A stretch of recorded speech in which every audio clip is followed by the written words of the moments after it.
एक शरीफ नौजवान जिसे कदम कदम पर संसार किया गया। जालिम माशरे की नाइंसाफियों, करप्ट पुलिस और दौलतमंद बदमाशों ने उसे भी एक गुंडा बनने पर मजबूर कर दिया। और जब एक शरीफ इंसान जराइम पेशा बन जाए तो वो सब गुंडों से ज्यादा खतरनाक हो जाता है। एक बदकिस्मत नौजवान जिसे जुर्म की दलदल ने एक आतिशफशां बना दिया। बदले की आग में जलते एक शरीफ नौजवान की कहानी।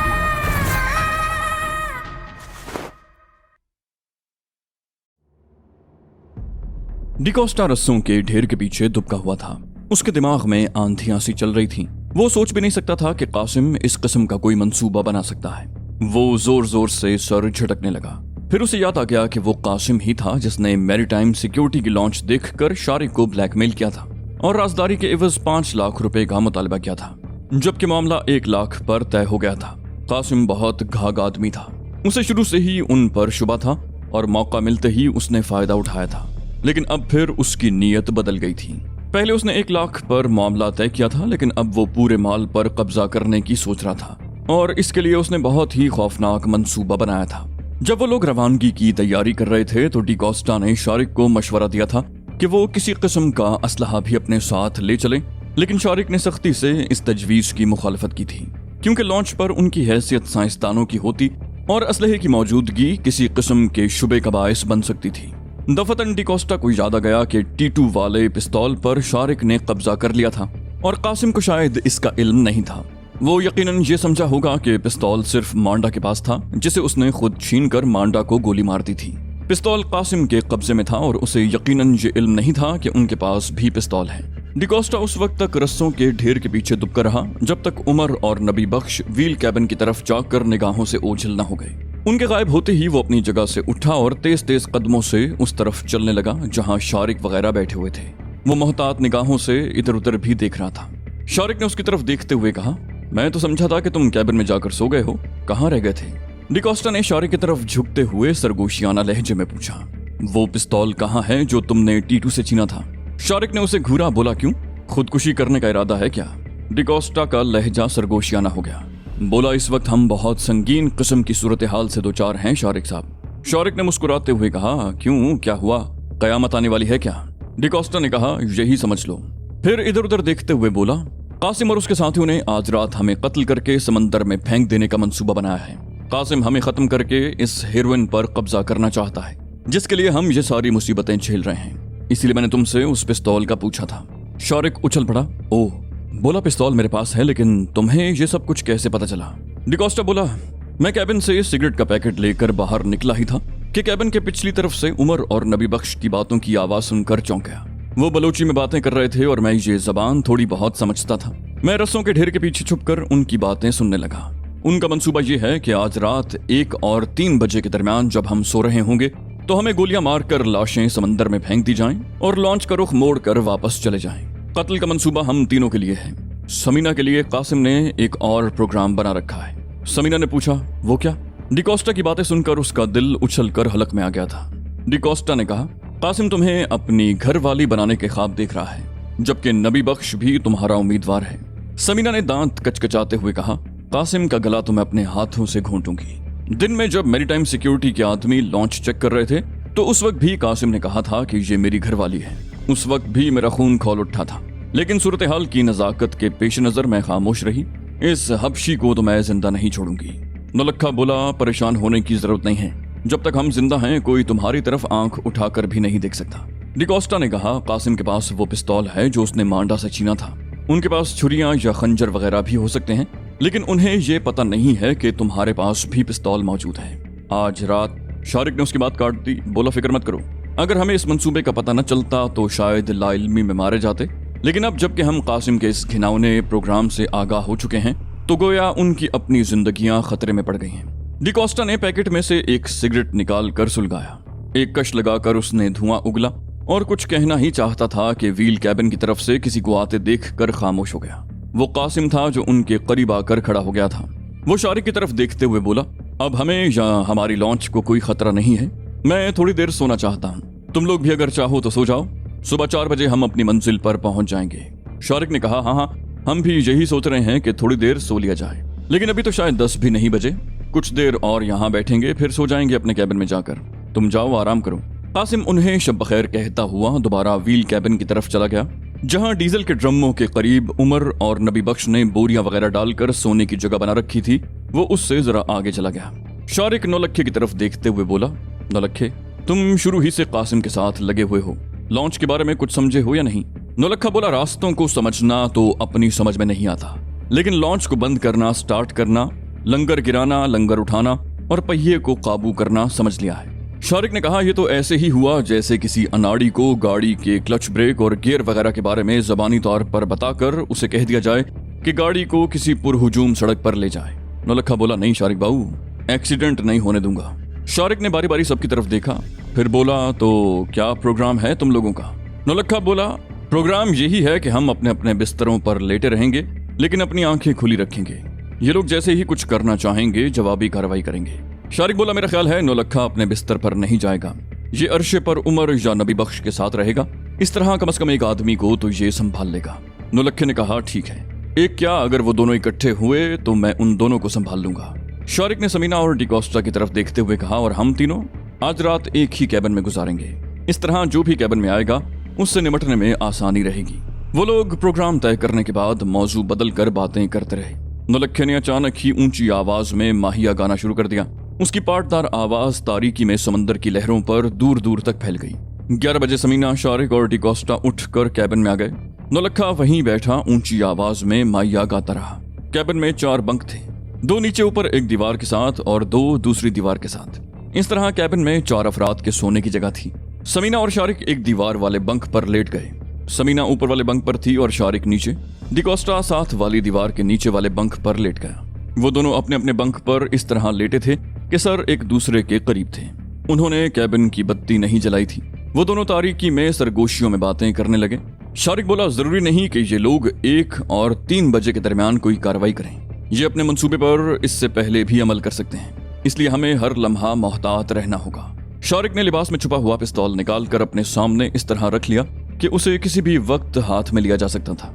वो दोनों सरगोशियों में बातें कर रहे थे और समीना ऊपर वाले बंक पर लेटी इस ताजा तरीन सूरत हाल के बारे में सोच रही थी। मौत उनके इर्द गिर्द मंडला रही थी और इस ताक में थी कि ये लोग पलक झपकें तो इन्हें झपट ले, लेकिन मरने को कोई भी तैयार नहीं था। सभी मौत से पंजा आजमाई के मंसूबे बना रहे थे। समीना सोच रही थी कि अगर उन्हें इस साजिश का पता न चलता तो वो बड़ी आसानी से इसका शिकार हो जाते। शारिक, नौलखा और डिकोस्टा को कत्ल कर दिया जाता और समीना कासिम के काबू में आ जाती, लेकिन अपने खिलाफ इस साजिश से आगाह होकर वो लोग होशियार हो चुके थे। उस वक्त गालिबन 12 बज चुके थे। कैबिन में तारीकी और सन्नाटा था। यकयक समीना को ख्याल आया कि शारिक और डिकोस्टा सो तो नहीं गए, क्योंकि अब उनकी सरगोशियों की आवाजें नहीं आ रही थी। उसने अपने बंक से जरा सा नीचे झुककर हल्की सी सरगोशी की। शारिक का जवाब भी सरगोशी में मिला, हाँ हाँ, क्या बात है? समीना बोली, कुछ नहीं, मैं सोच रही थी कि तुम सो तो नहीं गए। इस मर्तबा डिकोस्टा ने कहा, नहीं नहीं, हम लोग जाग रहे हैं। उसके बाद फिर खामोशी छा गई। शारिक अपने बंक से उठकर दबे कदमों चलता हुआ कैबिन के दरवाजे के करीब पहुंच गया। उसने बड़ी आहिस्तगी से दरवाजा खोलकर बाहर झांका। अरशे की तरफ से अब नबी बख्श या उमर की आवाज सुनाई दे रही थी। वो बलोची में कोई गीत गा रहा था, लेकिन आवाज ज्यादा बुलंद नहीं थी। शारिक ने दरवाजा बंद करते हुए सरगोशी की, अभी तक तो खैरियत है, और वो अपने बंक पर लेट गया। वक्त धीरे धीरे गुजर रहा था। ऐसे मौकों पर वक्त की रफ्तार कुछ सुस्त हो जाती है, लेकिन समीना को यूं लग रहा था जैसे वक्त बिल्कुल थम गया हो। किसी को भी अंदाजा नहीं था कि कितना वक्त गुजरा होगा, लेकिन दफतन बाहर कदमों की आवाज सुनकर वो तीनों चौंक गए। फिर पहले से तयशुदा मंसूबे के मुताबिक वो तीनों बड़ी फुर्ती से अपने अपने बंक से उतरकर दरवाजे के साथ वाली दीवार के साथ चिपक कर खड़े हो गए। अब अगर दरवाजा खुलता तो वो दरवाजे की आड़ में होते। समीना किसी के साथ चिपक कर खड़ी थी। अब उसे यह अंदाजा नहीं था कि वो शारिक था या डिकोस्टा, लेकिन खौफ के बायस वो उसी के साथ चिपकी जा रही थी। कदमों की आवाज दरवाजे के करीब आकर रुक गई। शारिक ने पिस्तौल हाथ में ले लिया और वो दरवाजे की तरफ देख रहे थे। चंद लम्हे खामोशी रही और कदमों की आवाज दोबारा सुनाई दी। वो जो कोई भी था वापस जा रहा था। चंद सेकंड के बाद शारिक ने सरगोशियाना लहजे में कहा, मेरा ख्याल है उनमें से कोई ये देखने आया था कि हम लोग जाग तो नहीं रहे। डिकोस्टा ने सरगोशी की, मुझे भी यही लगता है। मुझे यकीन है कि अब वो लोग कोई कार्रवाई करने वाले होंगे। इन आवाजों से समीना समझ गई थी कि उसके साथ डिकोस्टा ही खड़ा था और शारिक उससे आगे दरवाजे की तरफ था। समीना सरक कर कुछ पीछे हट गई, मगर डिकोस्टा भी उससे चिपका जा रहा था। तकरीबन 3 मिनट गुजर गए। बाहर कदमों की आवाज एक बार फिर सुनाई देने लगी। शारिक ने सरगोशी की, होशियार। समीना के दिल की धड़कन तेज हो गई। कदमों की आवाज करीब आ रही थी और बिलाखिर दरवाजे के करीब पहुंचकर रुक गई। समीना गैर इरादी तौर पर डिकोस्टा के साथ चिपक गई। चंद सेकंड गुजर गए और फिर यूं लगा जैसे बाहर से दरवाजे के हैंडल पर हाथ रखकर उसे आहिस्ता आहिस्ता घुमाया जा रहा हो। समीना के दिल की धड़कन तेज होती जा रही थी। वो सोच रही थी कि अगर हमलावर अपने मकसद में कामयाब हो गया तो क्या होगा। दरवाजा आहिस्ता आहिस्ता खुलने लगा। शारिक संभल कर खड़ा हो गया। उसने पिस्तौल वाला हाथ ऊपर उठा लिया था। दरवाजा मजीद खुलता चला गया और फिर दफतन तारीकी में एक शोला चमका। उसके साथ ही फायर की आवाज गूंजी। वो जो कोई भी था उसने दरवाजे के बाहर ही से फायर किया था, लेकिन फायर के जवाब में कोई चीख न सुनकर उसने दरवाजा झटके से खोल दिया और 2 कदम आगे बढ़ाया। शारिक इस मौके का मुंतजिर था। बाहर सिर्फ व्हील कैबिन की बत्ती जल रही थी, जिसकी मध्यम रोशनी यहां तक भी पहुंच रही थी। दरवाजे में दाखिल होने वाले का चेहरा अगरचे वाज़े तौर पर नजर नहीं आ रहा था, लेकिन उसे शनाख्त करने में शारिक को ज्यादा दुश्वारी पेश नहीं आई थी। वो कासिम था। उसने पिस्तौल वाला हाथ आगे निकाल रखा था। शारिक ने अपना हाथ ऊपर उठाया और पिस्तौल से कासिम के हाथ पर जोरदार जर्ब लगाई। कासिम के मुंह से कराह सी निकल गई। उसने ट्रिगर दबा दिया। गोली इस मर्तबा सामने दीवार पर ऊपर वाले बंक पर लगी। शारिक ने भी गोली चला दी। उसकी गोली दूसरी दीवार में लगी थी। उसी लम्हे दौड़ते हुए कदमों की आवाज सुनाई दी। वो कासिम था जो दौड़ता हुआ इंजन वाले कैबिन की आड़ में चला गया था। उसके साथ ही उसने अपने साथियों से चीख कर कुछ कहा था। शारिक भी कैबिन से बाहर आ गया और उसने जमीन पर लेटकर आवाज की तरफ फायर कर दिया। दूसरी तरफ नौलखा लॉन्च के अर्शे पर बिछी हुई बोरी पर लेटा हुआ था। वो बज़ाहिर सो रहा था, लेकिन उसकी आंखें खुली हुई थीं। उससे चंद कदम के फासले पर उमर बैठा बीड़ी पी रहा था। वो जब कश लगाता तो रोशनी का नन्ना सा नुक्ता चमक उठता। फिर दफतन नौलखा चौंक गया। उमर ने बीड़ी अर्शे की रेलिंग की तरफ उछाल दी थी और अब वो किसी चौपाई की तरह हाथों और घुटनों पर रेंगता हुआ नौलखे की तरफ आ रहा था। नौलखा आंखों में झर्री पैदा किए उसकी तरफ देख रहा था। वो उससे 2 कदम के फासले पर रुक गया और फिर कमीज के अंदर हाथ डालकर कोई चीज निकाल ली। वो चाकू था जिसका ब्लेड व्हील कैबिन से आने वाली मध्यम सी रोशनी में चमक रहा था। नौलखे के दिल की धड़कन तेज हो गई और वो सूरत हाल का मुकाबला करने के लिए तैयार हो गया। खामोश फजा अचानक ही फायर की आवाज से गूंज उठी। उसके साथ ही उमर सांप की तरह बड़ी तेजी से नौलखे की तरफ लपका। उसने चाकू वाला हाथ ऊपर उठाया और नौलखे के सीने पर वार कर दिया। नौलखा अचानक ही हरकत में आ गया। उसने बड़ी फुर्ती से उमर की कलाई थाम ली और उसे जोरदार झटका दिया। उमर के लिए यह सूरत हाल बिल्कुल गैर मुतवक्के थी। उसका ख्याल था कि नौलखा सोया हुआ था और वो बड़े इत्मीनान से चाकू उसके दिल में उतार देगा, लेकिन जहां उसे मज़ाहमत का सामना करना पड़ा। नौलखे ने उसकी कलाई पकड़कर जोरदार झटका दिया। चाकू उसके हाथ से निकलकर दूर जा गिरा। नौलखे ने उठने में देर नहीं लगाई। उसने उमर को संभलने का मौका दिए बगैर उस पर ठोकरों की बारिश कर दी। उमर कुछ देर पिटता रहा, फिर वो भी संभल गया। उमर नौलखे के मुकाबले में कम उम्र और दुबला पतला था और नौलखे से ज्यादा फुर्तीला साबित हो रहा था। वो लड़ाई का भी माहिर था। उसने संभलते ही नौलखे पर हमले शुरू कर दिए। उसकी एक ठोकर नौलखे की दाईं पिंडली पर लगी। नौलखा कराह उठा। वो जरा नीचे झुका तो उमर ने सर की जोरदार टक्कर उसके सर पर मारी। नौलखा कराहता हुआ पीछे गिरा। वो संभलने की कोशिश कर रहा था कि उमर ने उस पर ठोकरों की बारिश कर दी। नौलखा पिटता रहा। वो उमर को गिरफ्त में लेने की कोशिश कर रहा था, लेकिन उमर उछल उछल कर उस पर हमले कर रहा था और बिलाखिर उसकी टांग नौलखे के हाथ में आ गई। नौलखे ने टांग को जोरदार झटका दिया। उमर एक टांग पर घूम गया और फिर लड़खड़ा कर पुश्त के बल गिरा। नौलखे ने संभलने का मौका दिए बगैर उसे छाप लिया। कैबिन की तरफ से यके बाद दीगरे 2 और गोलियों की आवाज सुनाई दी। उसके साथ ही कासिम के चीखने की आवाज भी सुनाई दी। उसने गालिबन अपने साथियों से कुछ कहा था। नौलखे को समझने में देर न लगी कि दूसरी तरफ भी मारका शुरू हो चुका है। नौलखे ने उमर को इस तरह दबोच रखा था कि वो हरकत के काबिल नहीं रहा था। उसने जोर जोर से चीखना शुरू कर दिया। वो नबी बख्श को मदद के लिए पुकार रहा था।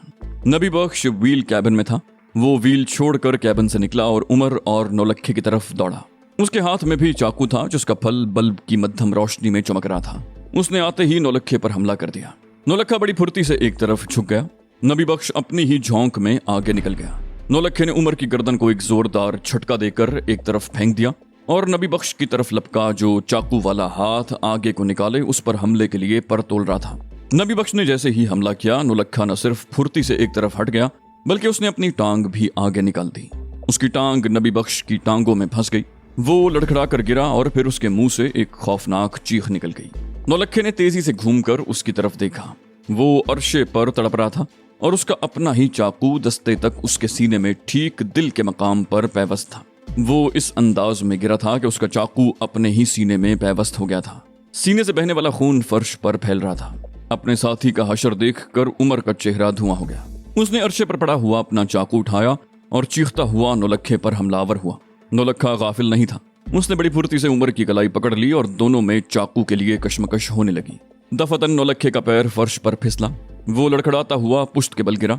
वो संभलना ही चाहता था कि उमर ने उस पर छलांग लगा दी। इस मर्तबा भी नौलक्खा अगर उसकी कलाई न पकड़ लेता तो चाकू उसके सीने में पैवस्त हो जाता। उमर नौलक्खे के सीने पर सवार था। चाकू की नोक नौलक्खे के गले की तरफ थी। नौलक्खे ने दोनों हाथों से उसकी कलाई थाम रखी थी और वो कलाई मरोड़ते हुए चाकू का रुख बदलने की कोशिश कर रहा था। चाकू की नोक कभी उसकी शहरक के करीब आ जाती और कभी वो उसे हटाने में कामयाब हो जाता। उमर दुबला पतला होने के बावजूद बेपनाह ताकत का मालिक था और उस वक्त तो उसकी सारी ताकत बाजुओं में सिमट आई थी। वो यही कोशिश कर रहा था कि चाकू नौलक्खे के हलक में पैवस्त हो जाए, मगर नौलक्खा भी बड़ी महारत से अपना दिफा कर रहा था। दफतन नौलक्खे के जहन में एक और तरकीब आई। उसने उमर को दोनों पैरों से ऊपर उठाना शुरू कर दिया। उसने दोनों पैर उमर के पेट पर जमा दिए और उसे बतदरीज ऊपर उठाता चला जा रहा था। उमर अब अपने आप को संभालने की कोशिश में था, लेकिन कामयाब नहीं हो सका। नौलक्खे ने उसे पूरी तरह ऊपर उठा दिया और एक जोरदार झटका देकर अपने पीछे की तरफ उछाल दिया। उमर के मुंह से निकलने वाली चीख बड़ी भयानक थी। वो नौलक्खे के सर के ऊपर से उल्टी कलाबाजी खाता हुआ रेलिंग के अंदर से निकलकर समंदर में जा गिरा। नौलक्खा फुर्ती से उठ गया। उमर का चाकू अरशे के किनारे पर पड़ा था। उसने लपक कर चाकू उठा लिया और इधर उधर देखने लगा। लॉन्च हल्की रफ्तार से एक तरफ जा रही थी। व्हील कैबिन में कोई नहीं था, लेकिन इंजन वाले कैबिन की आड़ में उसे कासिम नजर आया, जो वक्फे वक्फे से फायरिंग कर रहा था। दूसरी तरफ से शारिक भी फायरिंग का जवाब दे रहा था। फायरिंग की आवाज से उसने शारिक की पोजीशन का अंदाजा लगा लिया था। वो रस्सों के ढेर के पीछे पोजीशन लिए हुए था। समीना और डिकोस्टा नजर नहीं आ रहे थे। शायद वो कैबिन में पनाह लिए हुए थे। नौलक्खा चंद लम्हे इधर उधर देखता रहा, फिर चाकू संभाले दबे कदमों बाईं तरफ चलने लगा। अरशे पर एक लंबा चक्कर काटकर वो उस तरफ निकल आया जहां बावर्ची खाने की जगह बनी हुई थी और उसके साथ इंजन का कैबिन था। कासिम उस कैबिन के दूसरी तरफ से शारिक पर फायरिंग कर रहा था। नौलक्खा चाकू संभाले दबे कदमों कैबिन की दीवार के साथ साथ चलता रहा। बिलाखिर वो कासिम के पीछे पहुंच गया। कासिम और उसके दरमियान सिर्फ 2 मिनट का फासला था। नौलक्खे ने मजीद एक कदम आगे बढ़कर चाकू की नोक कासिम की पुश्त से लगा दी। नौलक्खे के हलक से भेड़िए किसी गुर्राहट निकली। बस अब तुम्हारा खेल खत्म हो गया कासिम, पिस्तौल फेंक दो। नतीजा नौलक्खे की तवक्को के बरक्स निकला। उसका ख्याल था कि कासिम पिस्तौल फेंककर शराफत से हाथ उठा लेगा, लेकिन वो बड़ी तेजी से नीचे झुकते हुए घूम गया। उसके पिस्तौल का रुख नौलक्खे के सीने की तरफ था। उसने ट्रिगर दबा दिया, लेकिन कोई धमाका न हुआ। पिस्तौल से सिर्फ टिक की आवाज निकल कर रह गई। मैगजीन खाली हो चुका था। इस पिस्तौल की सारी गोलियां वो शारिक से मुकाबले में जाया कर चुका था। नौलक्खे के हलक से बेख्तियार कहकहा निकल गया। वो कासिम के सामने चाकू लहराते हुए बोला, अब कहां जाओगे बच्चू, तुम्हारी गोलियां तो खत्म हो गईं, अब मेरा कमाल देखो। कासिम का चेहरा धुआं हो रहा था। वो चंद लम्हे खौफजदा निगाहों से नौलक्खे की तरफ देखता रहा, फिर नबी बख्श और उमर को आवाजें देने लगा। नौलक्खे ने कहकहा लगाते हुए कहा, वो लोग अब नहीं आएंगे। तुम्हारा एक आदमी तो अपने ही चाकू से मौत के घाट उतर गया। उसकी लाश अरशे पर पड़ी है और दूसरा समंदर में गिर गया। उसे भी अब तक मछलियां खा चुकी होंगी। अब तुम्हारी बारी है। तुम हमारे हाथ से मरना पसंद करोगे या मछली की खुराक बनना चाहोगे? कासिम के चेहरे पर खौफ के साए गहरे होने लगे। वो उल्टे कदमों आहिस्ता आहिस्ता पीछे हटने लगा। फिर उसने अचानक ही हाथ में पकड़ा हुआ खाली पिस्तौल नौलक्खे पर दे मारा। उसकी ये हरकत नौलक्खे के लिए गैर मुतवक्के थी। उसने बचने की कोशिश की, मगर कामयाब नहीं हो सका। पिस्तौल उसके सीने पर लगा। जरब खासी जोरदार थी। नौलक्खा कराहता हुआ दोहरा हो गया। कासिम ने इस मौके से पूरा फायदा उठाया और बड़ी फुर्ती से आगे बढ़कर नौलक्खे के चाकू वाले हाथ पर ठोकर मार दी। चाकू नौलक्खे के हाथ से निकलकर दूर जा गिरा। नौलक्खा सीधा होना चाहता था कि कासिम ने उसके सीने पर सर से जोरदार टक्कर मारी। नौलक्खा एक बार फिर कराहता हुआ दोहरा हो गया। कासिम ने उसके मुंह पर इस तरह ठोकर मारी जैसे फुटबॉल को किक लगाई जाती है। नौलक्खा फिर उलट गया।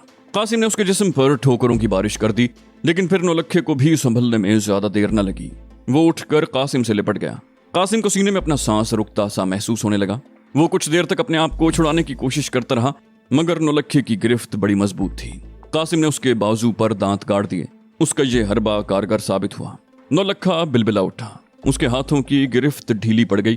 कासिम ने अपने आप को उसकी गिरफ्त से छुड़ाया और एक तरफ दौड़ लगा दी, लेकिन वो ज्यादा दूर नहीं जा सका।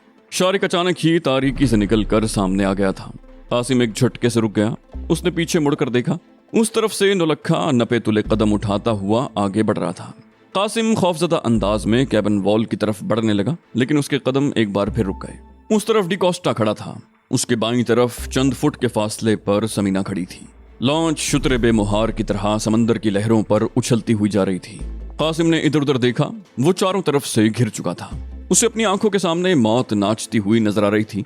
उसने जो मंसूबा बनाया था वो नाकाम हो गया था। उसके दोनों साथी मारे जा चुके थे और वो इन दुश्मनों में घिर गया था जिन्हें उसने कत्ल करने का मंसूबा बनाया था।